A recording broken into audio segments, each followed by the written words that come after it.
saying to what her forecast is saying. And then, whatever the forecasters are saying, even if you go on, or, not online, but click on a television, the local forecasts, sometimes you'll find even between, I think there's like, 3 or 4 major ones here in Colorado, major, TV stations or whatever,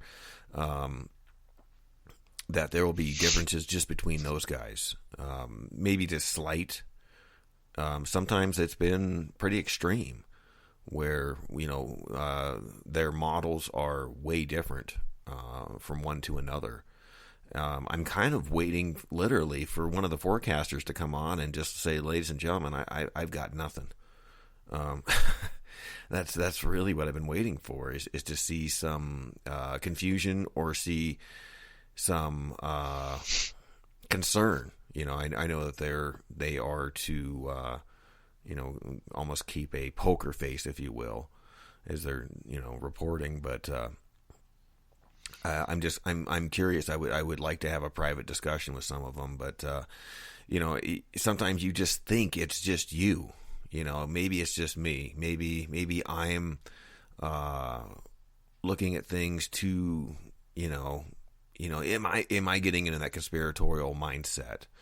And it was another individual that I worked with that spoke up, and he proclaimed that he had lived in this state for 37 years, and he had never seen that either. So it was at least reassuring to me, and to have at least a small discussion with this individual about kind of what's going on. And this isn't just here. I think it's one of those things that we can look at locally, everyone, and go, wow, things are awry. The other thing that I noticed too, I was looking online, that where I'm at, the Eastern Plains are now part of Tornado Alley officially. According to the major weather, I'm trying to think of NOAA and all them guys. I'm trying to think of the other acronyms that are out there. The Meteorology Society, or I guess you could say. They now claim that Eastern Plains are part of this Tornado Alley. Now, I am going to go to the library and see if I can find evidence, because it's hard online, because they constantly change things. They can do that. Digitally, it's easy to just go in and change stuff. But I'd like to go to the library and see if I could find some evidence of the contrary, because I don't. I know that growing up that there was a possibility of a tornado on the Eastern Plains just because of where it's at, but it wasn't a constant. At least not 10 years ago. I know that for sure. It was always a possibility that we could get a tornado or a few of them. But I mean, growing up, I remember very few real threats or anything, and it seemed like last summer, every single storm that came through here was almost of a severe nature, where it was constant hail warnings, tornado warnings, high wind, you name it. It was some severe weather, and having a friend that's in the that does the hail repair damage on vehicles. I mean, he can't keep up. He's basically overtime permanently. There's just no way to keep up with all the damage that occurred. Let alone talking to the local farmers, the losses in crops was substantial, to the point where some of them were looking at folding up tent because the insurance said, well, we're only going to pay so much. You're basically going to have to round up whatever good crops you have, because the losses were so great. They still need food. We still need, millions of mouths still need to be fed. And they're like, we can't just let you scrap everything.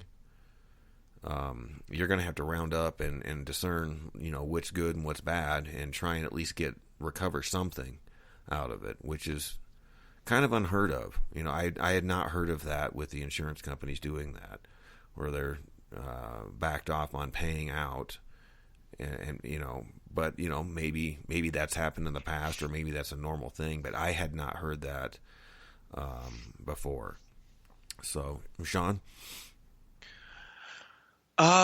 Let's see, on the Tornado Alley thing, I remember researching this years ago. Just I've always had an interest in the weather. Wasn't um, But I do remember Colorado, southeastern Colorado, being included within Tornado Alley. As far as northern Colorado, uh, and I think over the years it's kind of been in and out. Um, but we're talking like far out east, like towards the border of Kansas would be brushing with being in Tornado Alley. As far as coming out um, closer to the middle of the state and closer to the foothills, no, that has not been a part of Tornado Alley that I've been aware of. At least, and I'm going to say that was, probably 10, 15 years ago of looking at those. Um, well, I was looking through some book. I don't know which one it was, but that's what it was showing for where the tornadoes were. And I was just kind of, like I said, always been fascinated with the weather, and so just looking into that. As far as like the crops and the farms and such, I have no idea as far as with the insurance. I know that insurance has been freaking out quite a bit, especially with the hail, just due to the not only the automobiles, but just all the roofs that have been. It just seems to be a whole nother business that's been booming around here. Is replacing people's roofs, and as far as crops, I know that Nebraska and Iowa and they all got flooded, and there's been several other states that have been flooded this year, this last spring and summer, and really wrecked a lot of crops and such, and has put a lot of farms into those areas of being destitute and just barely hanging on, and so I don't know if it's just it's one of those things with the insurance company as a whole is like we can't pay for everything, and so yeah, I don't know how much is recent and how much if that's ever happened before, if we're in some kind of cycle, or without getting too conspiratorial or too I just haven't done the research and really compared all of that. I'm sure it has happened here and there before, but it just, like you said, I think we're just kind of getting the feel for it. Just kind of it. The seasons seem to be overlapping in the extremities, and it doesn't seem like we recover fully from one thing before something else hits, and I think that's probably more of what we're experiencing, especially on the financial end of things. Is just like, man, just feels like it's one thing after another, and I think that's where it's kind of putting people on edge, and then definitely hurting the pocketbooks and causing people to make different decisions for sure. Right. Yeah. I just growing up, I just don't remember any of these things. It was also something that Matthew Miller brought up on Facebook. There was they had to recalculate or orientate everything because the North Pole has moved.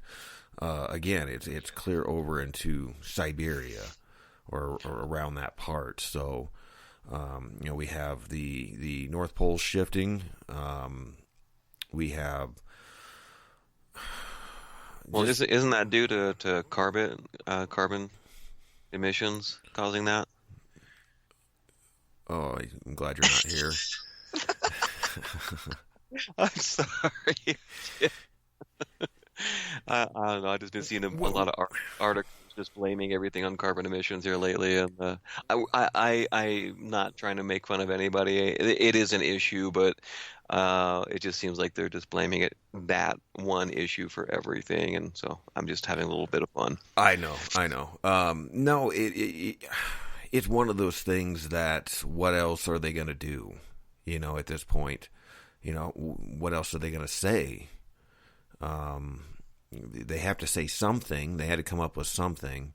Now, it's my understanding. Of course, they don't want you to look at the Bible and get the answers from there, because then you would absolutely know what's going on, where you're at, why we should be concerned, why we should be looking at these things, why these things are happening, and literally where we're at. Even just weather-wise, things are going awry. This should at least get you to pick your head up and look around. And I think that it's my impression that God is literally pulling out all the stops right now and really trying to get us to wake up. Come out over my people. It just rings in my head so loud. One of the things that was ringing to me as well, because I literally laughed when I heard that it was going to rain in December in Colorado. That's normally if it was September, late September, early October, I would have said, okay, whatever. That's a possibility. It can do that. It'll rain and then turn to snow. As the day goes on, it'll get colder as the storm comes in. And temperature drops, the Arctic air comes in, and of course it drops and turns to snow. I can recognize that. As far as you had talked about the barometric pressure, and I have seen differently on my information where I have seen it rise and drop.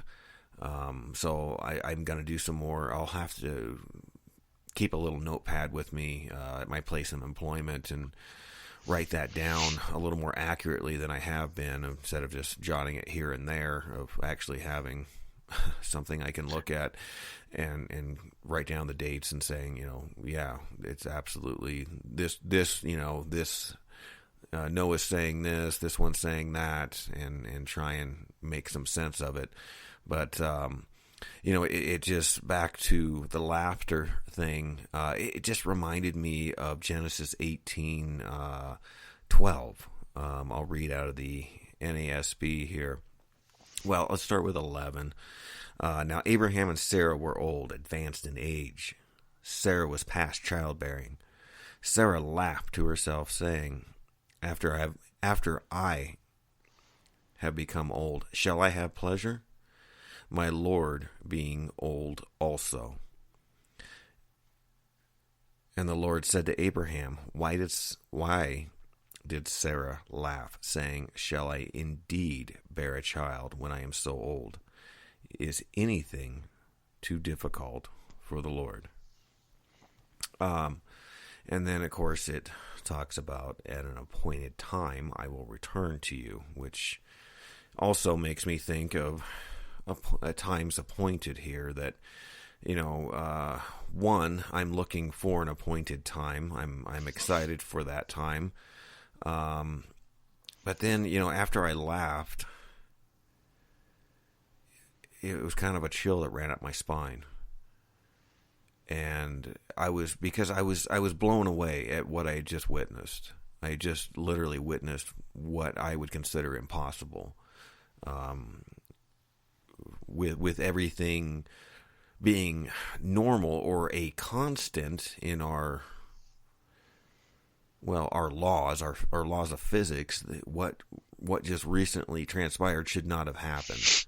So, this cold chill ran up my spine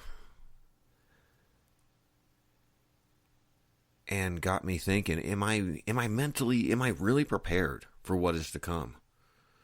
Am I really prepared, or do I think I am?